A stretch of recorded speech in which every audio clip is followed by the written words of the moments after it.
Hi friends, இன்றைக்கி நம்ம பார்க்க போகிற ரெசிபி என்னென்னு பார்த்தீங்கன்னா பருப்பு உருண்டை குழம்பு. அதுக்கு வந்து 3/4 கப் துவரம்பருப்பு, 3/4 கப்பு கடலைப்பருப்பு எடுத்திருக்கேன்.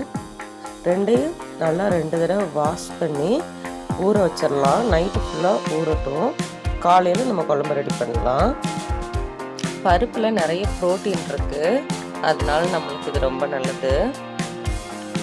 காலையில் குழம்புக்கு தேவையானதை ரெடி பண்ணிக்கலாம். புளி ஊற போட்டிருக்கேன், வரமிளகா, பூண்டு, சின்ன வெங்காயம் கொஞ்சம் உரிச்சு வச்சுக்கலாம். இப்போ நல்லா இந்த பருப்பு ஊறிடுச்சு, பார்த்தீங்கன்னா தெரியும். இது வந்து இப்போ மிக்ஸி ஜாருக்கு ட்ரான்ஸ்ஃபர் பண்ணிடலாம்.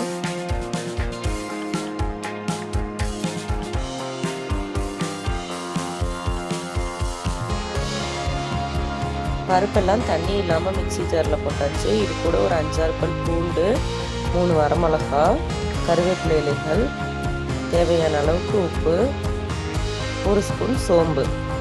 இப்போ இதை நல்லா தண்ணி சேர்க்காமல் கெட்டியாக அரைச்சி எடுத்துக்கலாம். கொஞ்சம் கொரகொரப்பாக இருக்கட்டும். இது பார்த்திங்களா, இந்த மாதிரி அரைச்சி எடுத்துக்கோங்க. அங்கே பருப்பு கொஞ்சம் கொஞ்சம் அரைப்படாமல் இருக்கணும். இப்போ இதை ஒரு பவுலுக்கு மாற்றிக்கலாம்.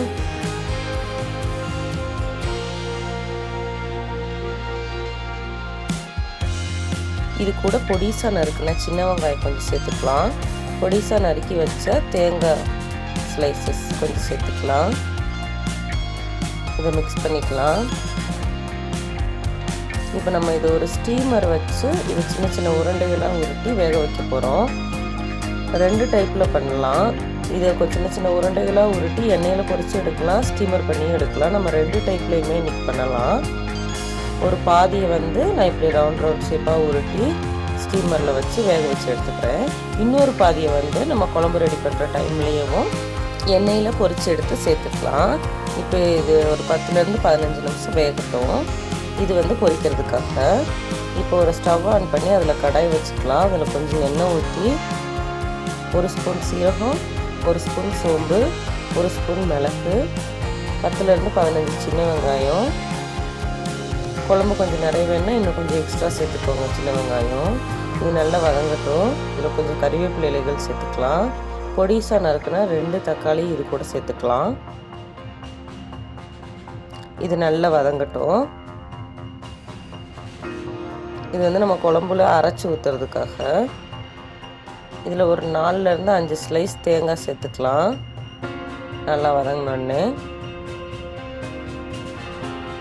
இப்போ இது நல்லா வதங்கிடுச்சு. இந்த ஸ்டேஜில் நம்ம ஸ்டவ் ஆஃப் பண்ணிவிட்டு இதை ஆற விட்டுறலாம். இது நல்லா ஆறட்டும். இப்போ நம்ம ஸ்டீம் பண்ணி வச்ச பருப்பு உருண்டைகள் எல்லாம் வெந்துருச்சு, பார்த்தீங்கன்னா தெரியும். ஆஃப் பண்ணியாச்சு.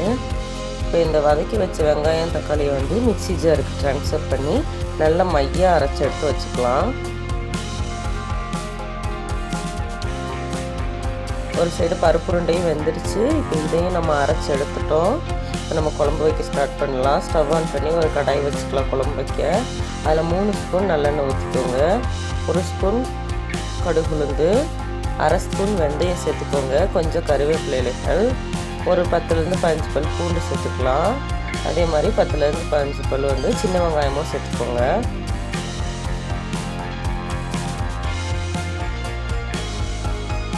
இது நல்லா வதங்கட்டும். இது வதங்கினோடனே இதில் 2 ஸ்பூன் குழம்பு மிளகாய் தூளும் 1 ஸ்பூன் சாம்பார் தூளும் இது கூட சேர்த்துக்கலாம். இப்போ இதை எண்ணெயிலேயே லைட்டாக வதக்கி விட்டுட்டு கொஞ்சம் தண்ணி சேர்த்துக்கலாம். அரிசி கழுவி வச்ச தண்ணி இருந்தால் அது சேர்த்துக்கோங்க, குழம்பு கொஞ்சம் டேஸ்ட்டாக இருக்கும். இப்போ இது ஒரு கொதி வரட்டும். நல்லா மிக்ஸ் பண்ணிக்கலாம்.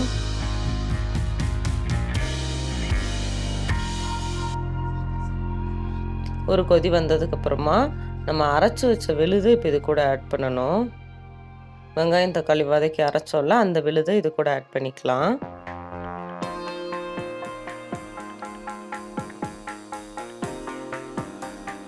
நல்லா மிக்ஸ் பண்ணி விட்டுக்கோங்க. இதுவும் லைட்டாக கொதிக்கட்டும். இப்போ இது கட்டியாக இருக்கும், அதனால் கொஞ்சம் தண்ணி சேர்த்துக்கலாம்.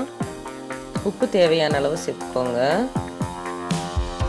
இப்போ ஸ்டவ் ஆன் பண்ணி எண்ணெய் வச்சுருக்கேன். எண்ணெய் ஹீட் ஆகிட்டுருக்கு. நம்ம பருப்பு உருண்டை அரைச்சி வச்சோம்ல, அதை வந்து பொரித்து எடுத்துக்கலாம் சின்ன சின்ன உருண்டைகளாக போட்டு. அந்த மசாலா கொதி வர டைமில் தான் வந்து நம்ம இதை பொரித்து எடுத்துகிட்ருக்கோம். புளிக்கரைசலை வந்து இப்போ நம்ம ஆட் பண்ணிடலாம்.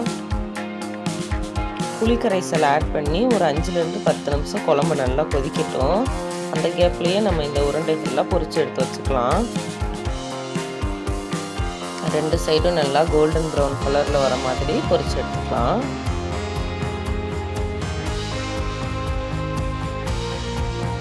இதை நீங்கள் ஸ்டீம் பண்ணி மட்டுமே கூட பருப்பு உருண்டை குழம்பு வைக்கலாம், இல்லை பொரிச்சு எடுத்து மட்டுமே கூட பருப்பு உருண்டை குழம்பு வைக்கலாம். நான் இன்றைக்கி உங்களுக்கு 2 டைப்லேயுமே சொல்லியிருக்கேன். ட்ரை பண்ணி பாருங்கள். எல்லா உருண்டைகளையுமே இது மாதிரி பொரிச்சு எடுத்துக்கலாம். குழம்பும் அந்த சைடு கொதிச்சுட்டு இருக்கு நல்லா. இது ஒரு மீன் குழம்பு டேஸ்ட்டில் இருக்குங்க. இந்த வீடியோ உங்களுக்கு பிடிச்சிருந்தா லைக் பண்ணுங்கள், ஷேர் பண்ணுங்கள், மக்களுக்கு பிடித்தவை சேனலை சப்ஸ்கிரைப் பண்ணுங்கள்.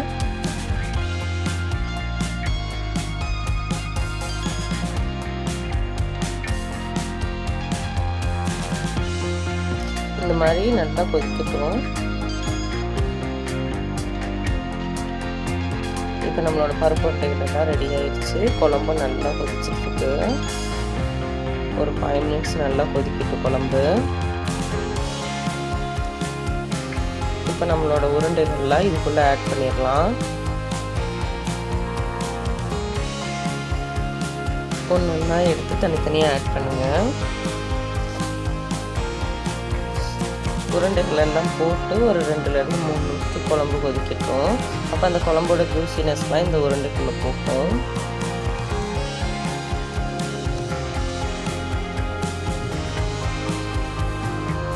இப்போ நம்ம பொரிச்சு வச்ச உருண்டைகளையும் இதுக்குள்ளே சேர்த்துக்கலாம்.